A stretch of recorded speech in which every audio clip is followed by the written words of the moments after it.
Welcome friends, welcome to master CBSE. आज जो हम टॉपिक स्टार्ट कर रहे हैं वो सेल के स्ट्रक्चर के बारे में टॉपिक है। अगेन आई रिपीट, आज जो टॉपिक हम स्टार्ट कर रहे हैं वो टॉपिक सेल के स्ट्रक्चर के बारे में है। बराबर। इसके पहले के जो टॉपिक्स थे, इसके पहले के दो वीडियो है अबाउट सेल के, ठीक है। तो वो हमने कहां तक कवर किया था? वो था पेज नंबर 59। बराबर पेज नंबर 59 में वो 5.2 जो टॉपिक है उसके पहले तक का आपने अभी तक हमने कवर किया था, जिसमें कि हमने सेल थ्योरी, सेल की डिस्कवरी, बराबर, सेल का साइज, शेप, बराबर, इन सब पे हम लोग बात की थी। अब हम जो बात करने वाले हैं अबाउट सेल, उसमें हम सेल के स्ट्रक्चर के बारे में बात करने वाले हैं। बराबर, कि सेल कौन सी चीजों से मिलकर बनी हुई है। बराबर, जिसको हम लोग क्या बोल सकते हैं? Structural organisation of cell. जिसको हम लोग क्या बोल सकते हैं? Structural organisation of cell. ठीक है। तो ये टॉपिक स्टार्ट करने से पहले मैं आपको कुछ बेसिक बातें बताना चाहूंगा। अगेन ये बातें आपके टेक्स्ट बुक में दी गई है, पर एकदम से क्लियर फॉर्म में नहीं दी है, वो आपको थोड़ा स्केटर्ड फॉर्म में दी हुई है। तो मैं उसको आपको थोड़ा सा सिंप्लीफाइड तरीके से बताना चाहूंगा। ठीक है। तो देखो, बेसिकली सेल के दो टाइप होते हैं दुनिया में। सेल के दो टाइप है बेसिक, बराबर। और वो टाइप है that is prokaryotic cell and second one is eukaryotic cell. ठीक है, बराबर। मतलब दुनिया का कोई भी ऑर्गेनिज्म या तो इस टाइप के सेल से बना होगा या तो इस टाइप के सेल से बना होगा। दुनिया में जितने भी टाइप के ऑर्गेनिज्म है, एक्सेप्ट कौन से ऑर्गेनिज्म? वायरस को छोड़ के। वायरस ये सेल से नहीं बना होता, उसके अलावा भी होते हैं जैसे कि वायरॉइड्स वगैरह, पर अगर वो छोड़ दो, अभी 9 बेसिस पे आपको उतना डिटेल में नहीं है, बराबर। पर फिर भी आपको एक बात बता दूं कि वायरस ये सेल से नहीं बना होता, बराबर। उसको छोड़ के जितने भी ऑर्गेनिजम्स है वो सेल से बने हैं। वो हो सकता है यूनिसेल्युलर हो सकता है यूनिसेल्युलर हो सकता है वो मल्टीसेल्युलर हो सकता है वो मल्टीसेल्युलर हो, बट वो बने सेल से होते हैं। और अगर सेल से बने हैं तो वो एक तो इस टाइप की सेल से बने होंगे या फिर वो इस टाइप की सेल से बने होंगे। ठीक है, बराबर। हम अगर जैसे 9th में जब हम लोग डायवर्सिटी चैप्टर्स पढ़ेंगे तो उसमें हमको पता चलेगा कि दुनिया में 5 टाइप के किंगडम है। ऑर्गेनिज्म को हमने 5 किंगडम में डिवाइड किया है। यस, और वो किंगडम है मोनेरा, ये आपको 9th में है, इसलिए जस्ट फॉर बेसिक आपको बता दे रहा हूं मैं। प्रोटिस्टा, फंगाई, प्लांट और एनीमिया। तो उसमें से सिर्फ मोनेरा वो किंगडम है जिसमें ऑर्गेनिज्म प्रोकैरियोटिक सेल से बना है। बाकी प्रोटिस्टा से एनीमिलिया तक ऑर्गेनिज्म यूकैरियोटिक सेल से बने हुए हैं। और वो ऑर्गेनिज्म जो कि प्रोकैरियोटिक सेल से बने होते हैं उनको प्रोकैरियोट्स बोलते हैं, और वो ऑर्गेनिज्म जो यूकैरियोटिक सेल से बने होते हैं उसको हम लोग यूकैरियोट्स बोलते हैं। ठीक है, बराबर। तो एक बेसिक डिफरेंस आपको पता होना चाहिए। तो चलो, एक प्रोकैरियोटिक सेल में और यूकैरियोटिक सेल में क्या डिफरेंस है? वैसे आपको शायद पता भी होगा कि प्रोकैरियोटिक सेल में न्यूक्लियस नहीं होता, यूकैरियोटिक सेल में न्यूक्लियस होता है। पर एक्चुअली में अगर मैं बात करूं तो कुछ इस तरीके से, प्रो मतलब प्रिमिटिव और कैरियन का मतलब न्यूक्लियस। कैरियन का मतलब क्या होता है? न्यूक्लियस। और प्रो मतलब प्रिमिटिव, मतलब प्रिमिटिव न्यूक्लियस वाली सेल। और यहां पर यू का मतलब है ट्रू और कैरियन का मतलब होता है न्यूक्लियस, तो ट्रू न्यूक्लियस। तो बेसिकली क्या है कि प्रोकैरियोटिक सेल के पास में वेल डिफाइंड न्यूक्लियस नहीं होता, मतलब जो न्यूक्लियर मेम्ब्रेन होती है वो नहीं होती। वो यूकैरियोटिक सेल के पास में वेल डिफाइंड न्यूक्लियस होता है, मतलब न्यूक्लियर मेम्ब्रेन होती है। ये एक डिफरेंस। और एक डिफरेंस है कि प्रोकैरियोटिक सेल के पास में एक भी सेल ऑर्गेनेल, प्रोकैरियोटिक सेल के पास में एक भी सेल ऑर्गेनेल मेम्ब्रेन बाउंडेड नहीं होता। मतलब जितने भी उसके पास सेल ऑर्गेनेल्स है वो मेम्ब्रेन बाउंडेड नहीं होते। वो यूकैरियोटिक सेल के पास में मेम्ब्रेन बाउंडेड भी होते हैं और नॉन मेम्ब्रेन बाउंडेड भी होते हैं। ठीक है, अभी ऑर्गेनेल्स क्या है वो हमको आगे समझ में आएगा। ठीक है, तो ये एक बेसिक डिफरेंस है। अब आते हैं हम लोग अकॉर्डिंग टू बुक। तो उन्होंने अकॉर्डिंग टू बुक क्या बताया, अकॉर्डिंग टू बुक बताते हैं कि बेसिकली उन्होंने क्या बोला कि जो सेल होती है उसमें उन्होंने उसको 3 पार्ट्स में या 3 कंपोनेंट में डिवाइड किया है। सेल्स को उन्होंने 3 कंपोनेंट में डिवाइड किया है, बराबर। सेल को मेजर 3 कंपोनेंट में डिवाइड किया है और वो है उसकी, देखो सेल के कंपोनेंट्स उन्होंने 3 कंपोनेंट्स में डिवाइड किया। ये है उसकी सेल मेम्ब्रेन, न्यूक्लियस और साइटोप्लाज्म। ठीक है, सेल मेम्ब्रेन, न्यूक्लियस और साइटोप्लाज्म, बराबर। पर आपको एक बात पता चल रही कि nucleus is not a common thing for all type of cell, it present only in eukaryotic type of cell. Prokaryotic cell में तो न्यूक्लियस नाम की चीज होती नहीं है, बराबर। इसलिए यहां पर आप कंफ्यूज हो सकते थे, इसलिए मैंने आपको ये चीज पहले क्लियर करा दी। इसका मतलब हम जो सेल के कंपोनेंट की बात कर रहे हैं वो यूकैरियोटिक सेल के कंपोनेंट से बात कर रहे हैं, क्योंकि उसके पास ये तीनों चीजें होती है, सेल मेम्ब्रेन भी है, न्यूक्लियस भी है, साइटोप्लाज्म भी है। वही अगर मैं प्रोकैरियोटिक सेल की बात करूं तो उसके पास सेल मेम्ब्रेन है, न्यूक्लियस नहीं है, साइटोप्लाज्म है। ठीक है, तो आपकी बुक में उन्होंने 3 कंपोनेंट बोल दिए, तो इसका मतलब वो उन्होंने इस सेल की बात की, यूकैरियोटिक सेल की बात की है। ठीक है, यस और नो, बराबर। तो हम क्या करेंगे, एक एक चीजों को पढ़ेंगे, सेल मेम्ब्रेन, फिर न्यूक्लियस, फिर साइटोप्लाज्म, फिर साइटोप्लाज्म को थोड़ा डिटेल में ले लेंगे हम लोग कि साइटोप्लाज्म में और भी चीजें प्रेजेंट होती है, बराबर, और वो है सेल ऑर्गेनेल्स, तो हम उन पे बात करेंगे। तो हमारा जो अभी टॉपिक स्टार्ट होगा वो रहेगा सेल मेम्ब्रेन, और सेल मेम्ब्रेन दुनिया की हर सेल में कॉमन चीज है, बराबर। सेल मेम्ब्रेन दुनिया की हर सेल में प्रेजेंट है। तो चलो जानते हैं कि सेल मेम्ब्रेन होती कैसी है, बराबर, और इससे रिलेटेड और भी बातें निकलेंगी, बराबर। तो पहले हम लोग बात करते हैं सेल मेम्ब्रेन पे। इतना समझ में आ गया? ठीक है ना? हाँ, चलो cell membrane. First of all we start cell membrane और प्लाज्मा मेम्ब्रेन। सेल मेम्ब्रेन और plasma membrane, it is common to all type of cell. It is common to all type of cell, चाहे वो plant cell हो, चाहे वो animal cell हो, चाहे वो बैक्टीरिया की सेल हो, चाहे वो प्रोटिस्टा की सेल हो, चाहे वो फंगाई की सेल हो, प्रोकैरियोटिक सेल हो, यूकैरियोटिक सेल हो, वगैरह वगैरह। ठीक है, अगर मैं उसके स्ट्रक्चर की भी बात करूं तो स्ट्रक्चर में भी बेसिकली वो कैसी होती है, फ्लेक्सिबल होती है। वो कैसी होती है, फ्लेक्सिबल, बराबर। अगर मैं उसके मटेरियल की बात करूं तो मटेरियल में वो प्रोटीन, सॉरी पहले लिपिड बोलूंगा कि लिपिड मेन है उसमें ज्यादा, लिपिड और प्रोटीन, ये 2 चीजों से वो मेनली बनी होती है, लिपिड और प्रोटीन से बनी होती है। अब लिपिड इज नथिंग बट आप 9th लेवल पे समझो कि फैट, बराबर। वैसे अगर 11th होता तो मैं और डिटेल में लेता हूं उसको, लिपिड में भी कौन सा लिपिड, फॉस्फोलिपिड वगैरह वगैरह। चलो आपको उतना नहीं समझेगा अभी 9th लेवल पे।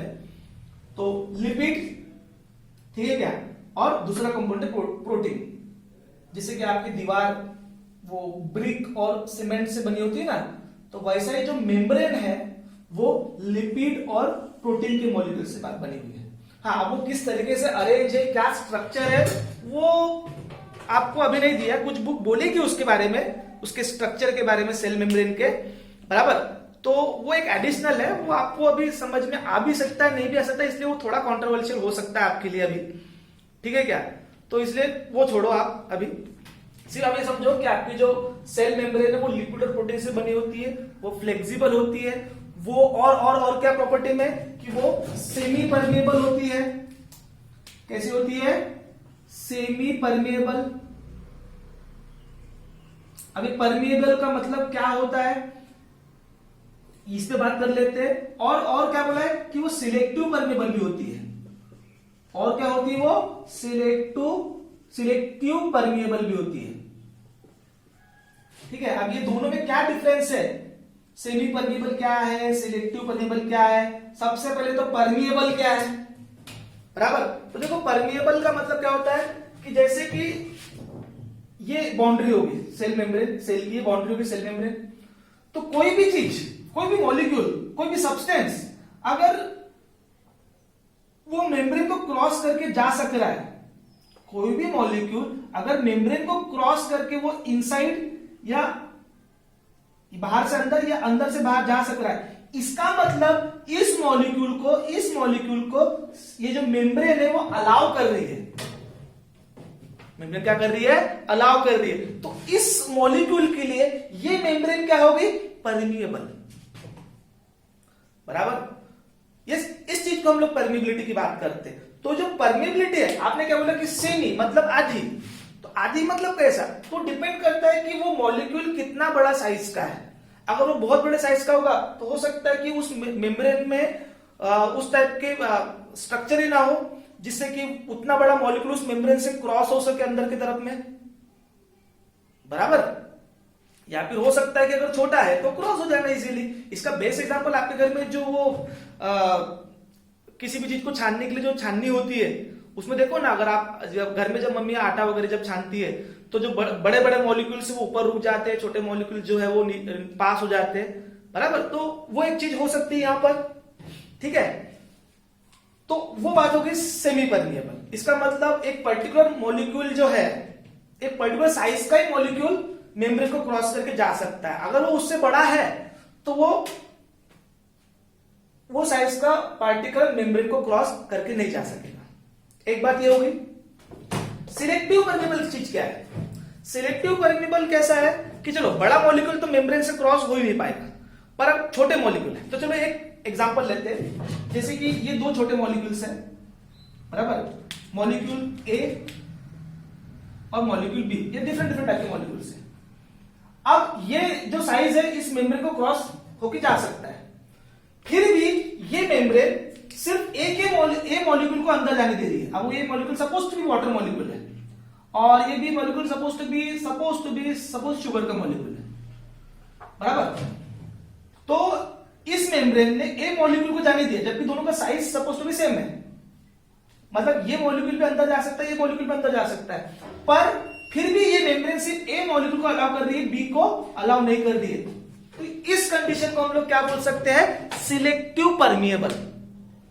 और ये चीज बहुत इंपॉर्टेंट हो जाती है। अभी किस तरीके से इंपॉर्टेंट होती है ये मैं आपको आगे बताऊंगा।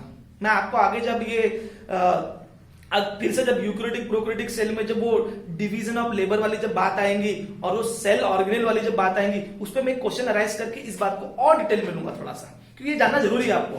भले ही बुक में नहीं दिया हो पर आपको जानना जरूरी है, क्योंकि ये समझ के चलो कि 9th आपका साइंस का बेसिक है।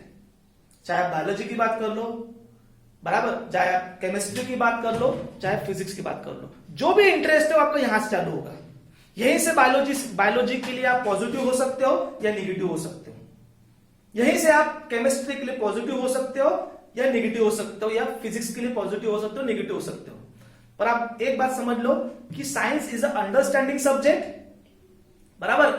यहां पे आप चीजों को समझ के पढ़ोगे तो सभी सब्जेक्ट आसान है, ठीक है, बराबर। यहां पे ऐसा कोई डिस्क्रिमिनेशन नहीं कि मेरे को फिजिक्स नहीं जमता, मेरे को केमिस्ट्री नहीं जमता, मेरे को बायो नहीं जमता। अरे सब जमता, थोड़ा सा बेसिक्स को आपको ध्यान रखना है, ठीक है। तो ये हो गया आपके सेमी परमिएबल और सिलेक्टिव परमिएबल की बात, बराबर। अब आगे बढ़ते हैं हम लोग कि और कुछ बातें अबाउट मेम्ब्रेन, क्योंकि यहां पे हमको डिफ्यूजन, ऑस्मोसिस, ये सब चीजों को समझना है। तो चलो, अब मेम्ब्रेन परमिएबल है तो आपको पता है कि बड़े मॉलिक्यूल तो मेम्ब्रेन से क्रॉस ही नहीं हो पाते, छोटे मॉलिक्यूल को भी वो एक तो सेमी परमिएबल या तो सिलेक्टिव परमिएबल, ये बातें हो सकती है, ठीक है। तो अब देखो जो मॉलिक्यूलर स्टेट पे जो चीजें हैं, जैसे कोई मॉलिक्यूल है तो अब ये मॉलिक्यूल सॉलिड का भी हो सकता है, लिक्विड का भी हो सकता है, या गैसेस का भी हो सकता है, ठीक है। एक बात ये हो गई। अब ये मॉलिक्यूल एक तो अंदर भी जा सकता है या तो बाहर भी निकल सकता है, बराबर। एक बात ये होगी। अब तुम बोलोगे सर अंदर क्यों जाना और बाहर क्यों निकलना? अरे सीधी सी बात है, लिविंग सेल है, मटेरियल की जरूरत उसको पड़ेगी, कंटिन्यूस उसमें कुछ ना कुछ हो रहा है, तो बाहर से मटेरियल अंदर आएंगे, अंदर के जो वेस्ट है वो बाहर निकलेंगे, वेस्ट बोलो या दूसरी कुछ प्रोडक्ट्स बोलो वो बाहर निकलेंगे, तो वो तो सब मेम्ब्रेन के अक्रॉस ही होने वाले हैं, मेम्ब्रेन ही उसको अलाउ करेंगे अंदर से बाहर निकलने के लिए, बराबर। तो आप चलो ये चीज तो मैंने मॉलिक्यूलर लेवल पे बात कर दी, बराबर। पर कई बार कैसा होता है कि देखो ये टॉपिक खत्म होते होते आपको लास्ट में उन लोग लास्ट में इस टॉपिक के खत्म होते के एंड तक आपको लास्ट में 2-4 लाइन में कुछ ऐसा भी बोला जाएगा कि जो सेल के इनसाइड या सेल के अंदर या सेल से बाहर चीजें बल्क मतलब लार्ज क्वांटिटी में भी अंदर की जाती है और लार्ज क्वांटिटी में भी बाहर की जाती है, और उस प्रोसेस को उन्होंने क्या बोला है?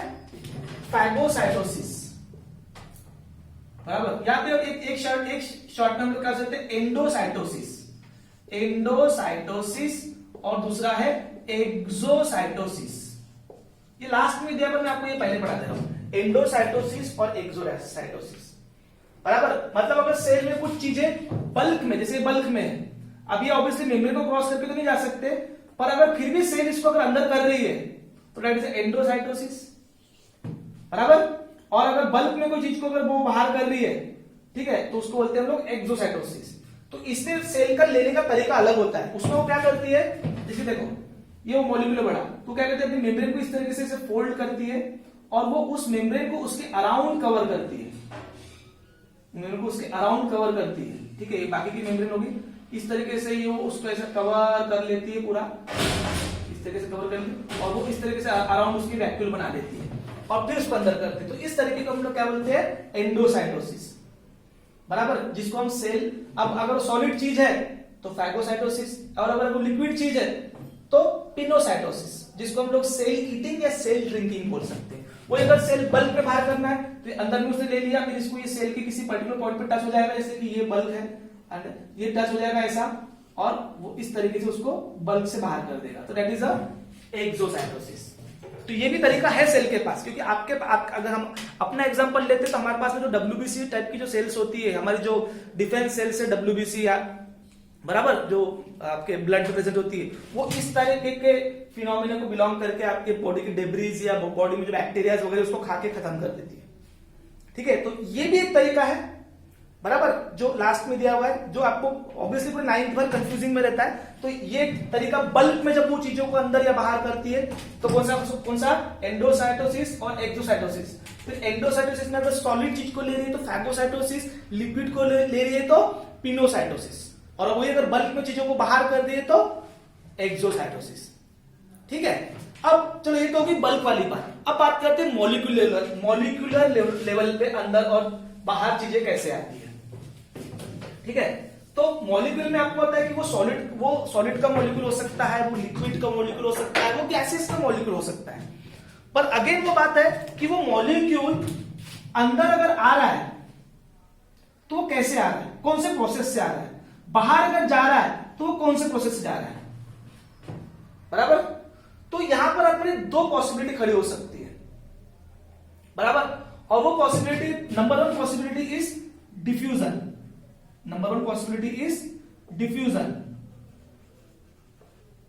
ठीक है। नंबर 1 पॉसिबिलिटी इज डिफ्यूजन, बराबर। And second possibility is active transport,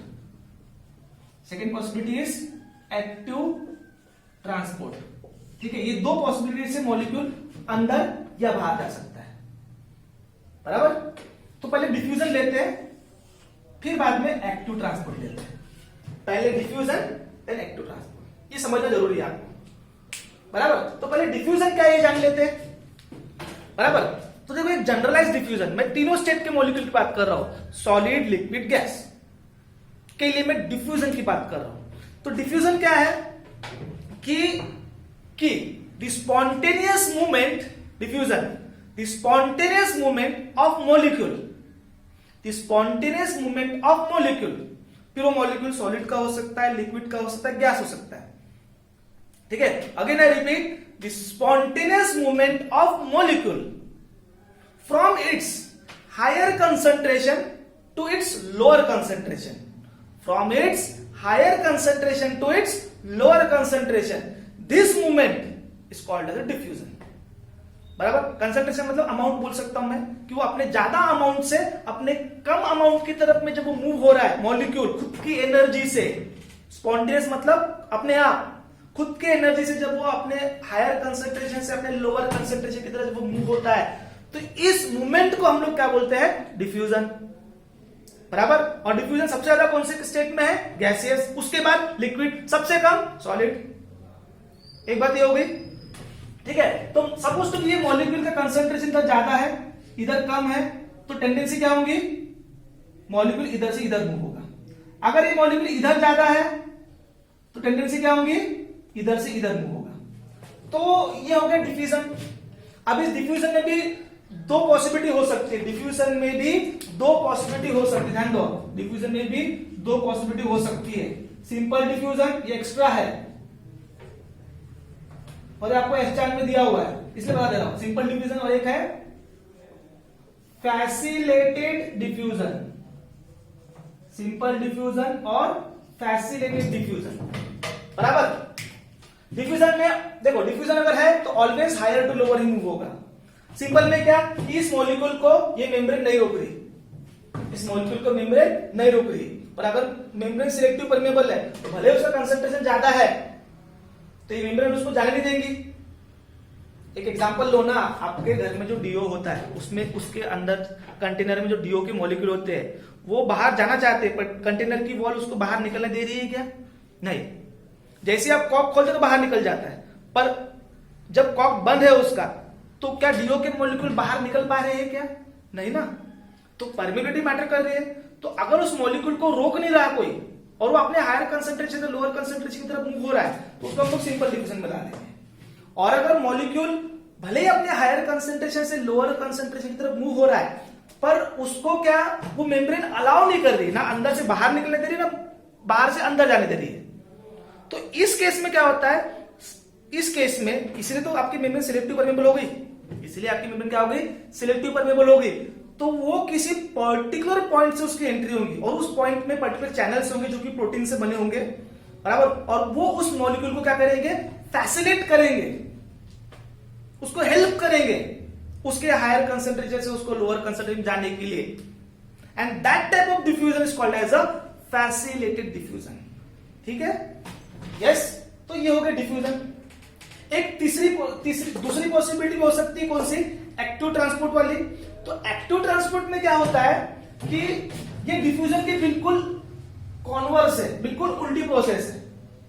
देखो डिफ्यूजन में ऑलवेज क्या होगा, हायर टू लोअर मूवमेंट होंगी, always higher to lower movement होगी। कोई भी मॉलिक्यूल अपने हायर से लोअर की तरफ मूव होगा, चाहे वो सिंपल डिफ्यूजन हो या फैसिलिटेटेड डिफ्यूजन हो।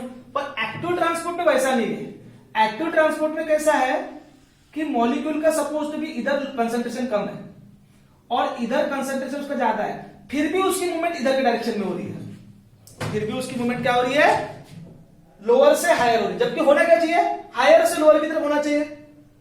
अगर ऐसा हो रहा है तो हम इसको क्या बोलेंगे, एक्टिव ट्रांसपोर्ट। इसमें सेल को एनर्जी का यूज करना पड़ता है। डिफ्यूजन में सेल को एनर्जी की यूज करने की जरूरत नहीं पड़ी, वो मॉलिक्यूल अपनी एनर्जी से अंदर या बाहर हो गया। पर यहां पे अगर सेल को उसको अंदर लेना है या बाहर करना है, अगेंस्ट द ग्रेडियंट अगर करना है, अगेंस्ट द कंसंट्रेशन अगर करना है, तो सेल को फिर एनर्जी का यूज करना पड़ेगा। ठीक है, तो ये एक्टिव ट्रांसपोर्ट वाली बात है। ठीक है, इतना समझ में आ गया। तो हमने देख लिया कि मॉलिक्यूल सॉलिड लिक्विड से तीनों स्टेट हो गया, कि बल्क में भी कैसा अंदर बाहर जाता है वो भी देख लिया। अब अगली चीज है जो वहां पे एक्सप्लेन करने वाली है वो है ऑस्मोसिस। ठीक है, ऑस्मोसिस वाली बात है। और फिर उस ऑस्मोसिस के साथ में हम लोग आपका हाइपरटोनिक सॉल्यूशन क्या होता है, हाइपोटोनिक सॉल्यूशन क्या होता है, आइसोटोनिक सॉल्यूशन क्या होता है, इन सब पे बात करेंगे। बराबर। तो सबसे पहले ऑस्मोसिस क्या है ये जान लेते हैं। सबसे पहले ऑस्मोसिस क्या है ये जान लेते हैं। तो मैं देखो बता रहा हूं आपको, सुनो, कि osmosis is nothing but diffusion of water molecule. बराबर, ये वाटर मॉलिक्यूल का डिफ्यूजन ही है, और डिफ्यूजन हायर टू लोअर ही होता है। बराबर, तो it is nothing but diffusion of water molecule, suppose to be water molecule diffusion. तो अगर इसका कंसंट्रेशन ज्यादा है और इधर वाटर का कंसंट्रेशन कम है तो वाटर का मॉलिक्यूल इधर की तरफ मूव होगा, और बीच में कौन आ रही है, प्लाज्मा मेम्ब्रेन या सेल मेम्ब्रेन।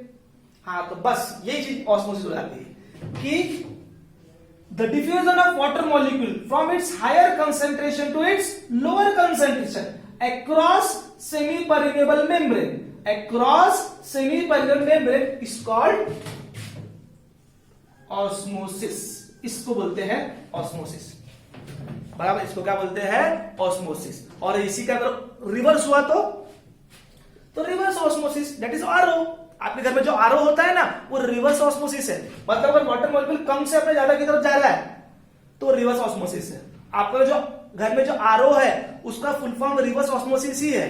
छोड़ो, वो कोई आपके लिए इंपॉर्टेंट नहीं लगता, रिवर्स ऑस्मोसिस। ऑस्मोसिस समझ में आ गया, ठीक है, यस। अब हमारे जो अगले टॉपिक है उसमें क्या क्या बोला है, हाइपरटोनिक सॉल्यूशन, हाइपरटोनिक सॉल्यूशन, ठीक है, हाइपोटोनिक सॉल्यूशन, ठीक है, और क्या बोला है, आइसोटोनिक सॉल्यूशन, ठीक है। कौन सा, हाइपरटोनिक, हाइपोटोनिक, आइसोटोनिक, ठीक है। उसके साथ में उन लोगों ने और कुछ चीज बोली है, जैसे कि एंडोऑस्मोसिस, एंडोऑस्मोसिस, एक्सोऑस्मोसिस, ठीक है, और कौन सा है, प्लाज्मोलाइसिस। तो ये प्लाज्मोलाइसिस तो हम लोग चलो बाद में देख लेंगे कभी, क्योंकि अभी को उसके लिए प्लांट सेल का कंसीडर करना पड़ेगा, बराबर। तो प्लांट सेल वॉल के साथ में आपको कभी आने वाले टॉपिक में तो बता दूंगा ये प्लाज्मोलाइसिस क्या चीज है। फिलहाल ये दो को समझेंगे हम लोग, एंडोऑस्मोसिस क्या है, एक्सोऑस्मोसिस क्या है, हाइपरटोनिक सॉल्यूशन क्या होता है, हाइपोटोनिक सॉल्यूशन क्या होता है, आइसोटोनिक सॉल्यूशन क्या होता है। पर सबसे पहले तो सॉल्यूशन क्या होता है वो जान लेते हैं। वैसे स्टेट ऑफ मैटर में आपको इस मतलब मेरे ख्याल से सेकंड चैप्टर में बहुत अच्छे से दिया हुआ है इसके बारे में, केमिस्ट्री में, ठीक है। पर सॉल्यूशन बेसिकली दो चीजों से मिलकर बना होता है, बेसिकली सॉल्यूशन दो चीजों से बना होता है, सॉल्वेंट और सोल्यूट। ये आपको पता है कि लार्ज क्वांटिटी में होता है, ये कम क्वांटिटी में होता है। और बेसिकली हम जो सॉल्यूशन कंसिडर कर रहे हैं उसमें जो सॉल्वेंट हमारा कौन है, वाटर, और जो सोल्यूट है वो कुछ भी हो सकता है, सॉल्ट हो सकता है, आयंस हो सकते हैं, बराबर, शुगर हो सकती है, व्हाटएवर जो भी चीजें, ठीक है। तो अब हम क्या कर रहे हैं, जो हाइपरटोनिक, आइसोटोनिक, हाइपरटोनिक जो है दो सॉल्यूशंस के बीच में कंपेयर कर रहे हैं हम। आपको पता भी है कि आपका जो टैप वाटर होता है it's not a pure water, it's a solution, क्योंकि उसमें दूसरे अलग अलग टाइप के आयंस वगैरह मिक्स है, बराबर। हाँ, अगर मैं प्योर वाटर की बात करूंगा तो वो सॉल्यूशन नहीं है, वो जस्ट प्योर है, बराबर। पर हमारा जो टैप वाटर होता है वो कैसा होता है, मिक्सचर है वो। और मिक्सचर में आपको पता है कि होमोजेनियस भी हो सकता है, हेटेरोजेनियस भी हो सकता है, और सॉल्यूशन बोले तो होमोजेनियस मिक्सचर होता है, बराबर। तो अब एक एग्जांपल लो कि सपोज मैंने दो ग्लास में पानी ले रहा हूं मैं, ये एक ग्लास और दूसरा, दोनों ग्लास में सेम क्वांटिटी ऑफ वाटर ले रहा हूं। कंसीडर करके चलो कि प्योर वाटर है दोनों, सेम क्वांटिटी। अब दोनों में क्या कर रहा हूं मैं, सॉल्ट ऐड कर रहा हूं, अपने घर का जो कॉमन सॉल्ट है वो ऐड कर रहा हूं दोनों में, ठीक है। अब मैंने क्या किया, ग्लास नंबर वन में मैंने 1 टेबल स्पून सॉल्ट ऐड किया, और ग्लास नंबर 2 में 2 टेबल स्पून सॉल्ट ऐड किया, दोनों को मिक्स किया। मिक्स करने के बाद में हम लोग क्या बोल सकते हैं कि दोनों ग्लास में सॉल्ट का सॉल्यूशन है, पर पानी और सॉल्ट है उसमें। पर अगर मैं अबाउट कंसंट्रेशन की बात करूं, दोनों सॉल्यूशन के कंसंट्रेशन की अगर बात करूं तो इसमें अमाउंट ऑफ सॉल्ट ज्यादा है एज कम्पेयर टू इसके, क्योंकि देखो वाटर की क्वांटिटी आपने सेम ले ली, बराबर, जो मिक्स होने वाली चीज है वो भी सेम है, पर कंसंट्रेशन जो अमाउंट है सॉल्ट का इसमें ज्यादा है। तो हम जो कंसंट्रेशन की जो बात करते हैं ना बेसिक के किसी सॉल्यूशन में, तो हम सोल्यूट के मॉलिक्यूल्स की बात करते हैं बेसिकली। तो हाइपर मतलब ज्यादा, हाइपो मतलब कम, आइसो मतलब सेम। मतलब कि दोनों सॉल्यूशन को अगर मैं कंपेयर करता हूं तो ये सॉल्यूशन नंबर 2 सॉल्यूशन नंबर 1 के कंपेयर में हाइपरटोनिक है, क्योंकि सोल्यूट के पार्टिकल ज्यादा है उसमें, वही अगर मैं 1 को 2 से कंपेयर करूं तो 1 जो है कंपेयर टू नंबर 2 सॉल्यूशन के हाइपोटोनिक है, बराबर। तो ये फर्क होता है हाइपरटोनिक में और हाइपोटोनिक में, बराबर। जब सोल्यूट के मॉलिक्यूल या सॉल्वेंट के मॉलिक्यूल का क्या रेंज है उसमें, ठीक है। मतलब इससे हमको कॉन्सेंट्रेटेड या डाइल्यूट ये बात समझ में आती है, बराबर। और आइसोटोनिक का मतलब सेम, जैसे कि 2 ग्लास पानी लिए, 2 ग्लास वाटर, 2 ग्लास वाटर लिया और दोनों में मैंने 1-1 चम्मच ही नमक डाल दिया, तो दोनों सॉल्यूशन को जब मैं कंपेयर करूंगा तो ये दोनों सॉल्यूशन आपस में कैसे होंगे, आइसोटोनिक, ठीक है। तो ये तो अबाउट केमिस्ट्री जैसे बात होगी। अब मैं इसको सेल में कंपेयर करता हूं, क्योंकि सेल में क्या है, सेल मेम्ब्रेन है, ध्यान दो आप यहां पर फिर से, अगर क्योंकि आपको अबाउट सेल से समझना ही बात है। ये सब समझ में आ गया, मैं इरेज कर रहा हूं ऐसा।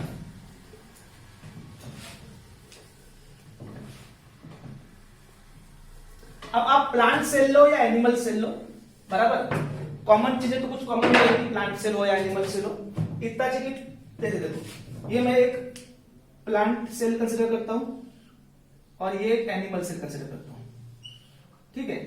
और प्लांट सेल के around cell wall, cell membrane के बाहर सेल वॉल होती है, जो कि हम आगे के टॉपिक में देखने वाले हैं। अगला टॉपिक हमारा सेल वॉल ही होने वाला है। और एनिमल सेल को सेल वॉल नहीं होती है। ये cell number B it is animal cell and cell number A is plant cell. अब ये सेल मेम्ब्रेन ब्लू कलर से जो बनाई मैंने, अंदर में जो मैं बना रहा हूं ये हो गया उसका साइटोप्लाज्म। क्या हो गया उसका, साइटोप्लाज्म। या फिर मैंने अगर आपको पिछले लेक्चर में बताया था कि सेल मेम्ब्रेन के अंदर जो भी लिविंग कंटेंट होता है उसको टोटल हम कहते हैं प्रोटोप्लाज्म। अब ये cytoplasm is nothing but solution, क्योंकि उसमें मेन चीज वाटर है, मेन चीज क्या है, उसमें वाटर है और वाटर में फिर वो बाकी की हर चीजें ऐड है। तो ये इसके अंदर का सॉल्यूशन, ये इसके अंदर का सॉल्यूशन। अब दोनों सेल्स को क्या करता हूं मैं, टैप वाटर में डीप कर देता हूं। एक टैप वाटर मतलब आपका नॉर्मल जो पानी है, यस, या प्योर वाटर लेता हूं। इसके अराउंड ये पूरा सपोज टू बी ये प्योर वाटर है। और प्योर वाटर मतलब उसमें सिर्फ वाटर के मॉलिक्यूल है, दूसरा कुछ भी नहीं है। प्योर वाटर मतलब सिर्फ वाटर के मॉलिक्यूल है। तो अगर मैं कंपैरिजन करता हूं ये बाहर के वाटर में और ये यहाँ के अंदर के वाटर में, अगर मैं कंपेयर करता हूं दोनों केस में, तो अंदर में water molecule as compare to बाहर के कम है। अंदर में water molecule as compare to बाहर के क्या है, कम है। और जो बाहर में वाटर मॉलिक्यूल जो है वो ज्यादा है। तो अगर मैं बाहर के ये जो फ्लूइड है और ये जो अंदर का जो फ्लूइड है, अगर दोनों को कंपेयर करूं तो आपको वहां पे 2 बातें समझ में आएंगी। और वो बातें कौन सी, कि जो बाहर का सोल्यूशन है, बाहर का जो फ्लूइड है वो हाइपोटोनिक है, और जो अंदर सेल के अंदर का जो कंपोनेंट है वो कैसा है, हाइपरटोनिक है, ठीक है। मतलब वाटर मॉलिक्यूल अंदर से बाहर जाएंगे कि बाहर से अंदर आएंगे, मतलब वाटर मॉलिक्यूल जो है अंदर से बाहर जाएंगे कि बाहर से अंदर आएंगे। तो आप ऑलवेज ध्यान में रखना कि जो वाटर मॉलिक्यूल की जो मूवमेंट रहेगी इस केस में, वो ऑलवेज हाइपोटोनिक से हाइपरटोनिक की तरफ मूवमेंट होगी, हाइपोटोनिक से हाइपरटोनिक की तरफ। मतलब वाटर मॉलिक्यूल बाहर से अंदर जाएंगे, वाटर मॉलिक्यूल बाहर से अंदर जाएंगे, बराबर, ठीक है। तो इस चीज को बोलते हैं एंडोऑस्मोसिस। चीज को क्या बोलेंगे हम लोग, एंडोऑस्मोसिस, बराबर। यही कंडीशन अगर रिवर्स है, मतलब अगर बाहर का सॉल्यूशन कॉन्सेंट्रेटेड है, मतलब अंदर में वाटर का मॉलिक्यूल एज कंपेयर टू बाहर के ज्यादा है, इधर कम है, तो ये कंडीशन रिवर्स हो जाएंगी। फिर क्या होगा कि बाहर का, अंदर का पानी बाहर आएगा, अंदर का पानी बाहर होगा, उस कंडीशन को बोलते हैं हम लोग एक्सोऑस्मोसिस। तो डिपेंड करता है कि जो सराउंडिंग फ्लूइड है वो हाइपरटोनिक है कि हाइपोटोनिक है, उसके अकॉर्डिंग सेल फिर एंडोऑस्मोसिस में जाएंगी या तो एक्सोऑस्मोसिस में जाएंगी। अब ऑब्वियसली जब सेल एंडोऑस्मोसिस में जाएंगी, जब उसमें वाटर मॉलिक्यूल्स अंदर की तरफ ऐड होंगे, तो सेल के अंदर में सेल का जो वॉल्यूम बढ़ेगा, सेल क्या होंगी, स्ट्रेच होंगी, यस, जिसको हम लोग टर्जिड होना बोलते हैं। अब देखो एनिमल सेल में क्या होगा, ये बड़ी होती जाएगी।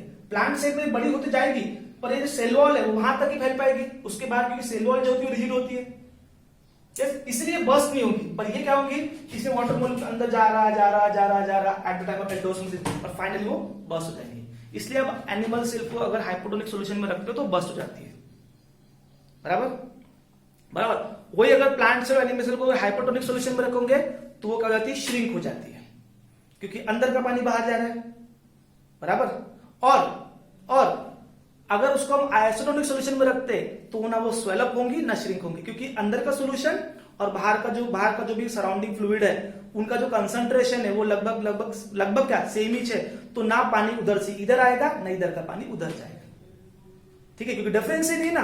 अरे मूवमेंट होने के लिए डिफरेंस तो चाहिए, बराबर। तो ये चीज होती है हाइपरटोनिक, आइसोटोनिक, हाइपोटोनिक, एंडोऑस्मोसिस, एक्सोऑस्मोसिस, ठीक है। अब एक प्लाज्मोलाइसिस बता ही देता हूं। ये प्लाज्मोलाइसिस में क्या होता है कि अगर suppose to be plant cell के लिए कैसे है कि सेल श्रिंक होती गई, बहुत सारा एक्सोऑस्मोसिस हुआ उसमें, और सेल श्रिंक होके उसका जो अंदर का जो प्रोटोप्लाज्म है वो श्रिंक होके अगर वो बहुत छोटा हो गया तो इस कंडीशन को हम लोग कहते हैं कि ये जो सेल है ये प्लाज्मोलाइज्ड हो गई है, उसमें प्लाज्मोलिसिस हो गया, बराबर।